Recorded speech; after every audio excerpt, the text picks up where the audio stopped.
ಬಳ್ಳಾರಿಯಲ್ಲಿ ಭಾರತ್ ಅಮೆರಿಕ ವ್ಯಾಪಾರ ಒಪ್ಪಂದ ಹಾಗೂ ಕಾರ್ಮಿಕ ವಿರೋಧಿ ನೀತಿಗಳನ್ನು ಖಂಡಿಸಿ ವಿವಿಧ ಕಾರ್ಮಿಕ ಸಂಘಟನೆಗಳ ವತಿಯಿಂದ ನಗರದಲ್ಲಿ ಬೃಹತ್ ಪ್ರತಿಭಟನೆ ಹಮ್ಮಿಕೊಳ್ಳಲಾಯಿತು.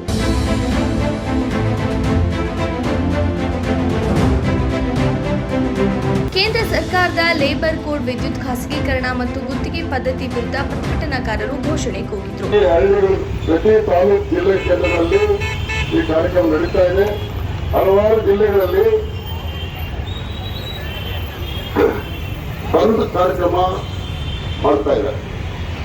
ನಾವು ಬಳ್ಳಾರಿಯಲ್ಲಿ ಕೂಡ ರ್ಯಾಲಿ ಮೂಲಕ ಜಿಲ್ಲಾಧಿಕಾರಿಗಳ ಕಚೇರಿ ಮುಂದೆ ಪ್ರತಿಭಟನಾ ಕಾರ್ಯಕ್ರಮ ಹಮ್ಮಿಕೊಂಡಿದ್ದೀವಿ. ಕಾರ್ಮಿಕರ ಕೆಲಸದ ಅವಧಿಯನ್ನ ಕಡಿಮೆ ಮಾಡಬೇಕು ಹಾಗೂ 4 ಕಾರ್ಮಿಕ ಸಂಹಿತೆಗಳನ್ನ ಹಿಂತೆಗೆದುಕೊಳ್ಳಬೇಕು ಎಂದು ಒತ್ತಾಯಿಸಿದರು. 4 ಕಾರ್ಮಿಕ ಸಂಹಿತೆಗಳನ್ನ ಹಿಂತೆಗೆದುಕೊಳ್ಳಬೇಕು ಮಾತ್ರವಲ್ಲ, ರೈತರ ಮತ್ತು ಗ್ರಾಮೀಣ ಪ್ರದೇಶದ ಕೂಲಿಕಾರರ ಭವಿಷ್ಯವನ್ನ ಹಾಳು ಮಾಡಲಿರುವ ವಿಬಿಜಿ ರಾಮ್ಜಿ ಕಾನೂನನ್ನ ಹಿಂಪಡೆಯಬೇಕು ಎಂದು ಪ್ರತಿಭಟನಾಕಾರರು ಆಗ್ರಹಿಸಿದರು.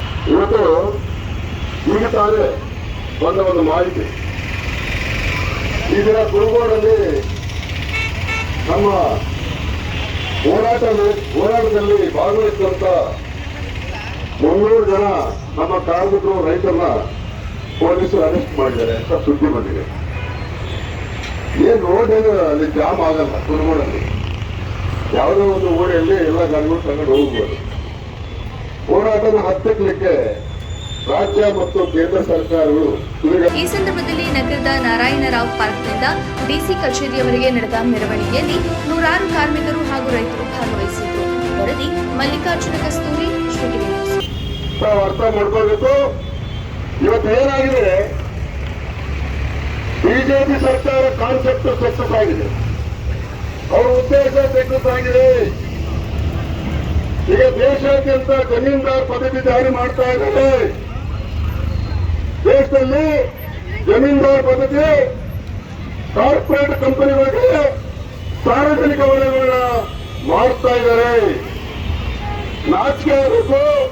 ಇವತ್ತು ನರೇಂದ್ರ ಮೋದಿ ಅವರು ಅಮೆರಿಕಾಗೆ ಶರಣಾಗ್ಬಿಟ್ಟಿದ್ದಾರೆ. ಅಮೆರಿಕ ದೇಶಕ್ಕೆ ಶರಣಾಗ್ಬಿಟ್ಟಿದ್ದಾರೆ. ಈಗ ಯುದ್ಧದಲ್ಲಿ ಸೋಲು ಅನುಭವಿಸಿದಾಗ ಶರಣಾಗತಿ ಆಗ್ತಕ್ಕಂಥದ್ದು ಒಂದು ಇತಿಹಾಸದಲ್ಲಿ ನಮಗೆಲ್ಲ ಗೊತ್ತಿರ್ತಕ್ಕಂಥ ವಿಷಯ. ಯುದ್ಧನೇ ಮಾಡಿಲ್ಲ, ಅಮೆರಿಕಗೆ ಶರಣಾಗತಿ ಆಗಿದ್ದಾರೆ. ಇವೆಲ್ಲರೂ ಈ ಭಾರತ ಜನ ಅರಿತಕ್ಕಂಥ ನಮ್ಮ ಪ್ರಧಾನಮಂತ್ರಿಗಳಿಂದ ಶರಣಾಗತಿ ಆದರೆ ಎಷ್ಟು ಅವಮಾನಕರ. ಇವೆಲ್ಲ ದೇಶದಲ್ಲಿ ನಡೀತಾ ಇದೆ. ಇಂಥ ಪ್ರಧಾನಿ ನಾವು ಪಡ್ಕೊಂಡಿರೋದು ನಮ್ಮ ದುರದೃಷ್ಟ. ಇವತ್ತು ಕಾರ್ಮಿಕ ವಿರೋಧಿ ನೀತಿಗಳನ್ನ ಕೋರ್ಟ್ ಕೋಡ್ ಅಂತ ಹೇಳ್ಬಿಟ್ಟು ಹೆಸರಿಟ್ಟು ಕಾರ್ಮಿಕ ಕಾನೂನುಗಳನ್ನ ಜಾರಿ ಮಾಡಿದರೆ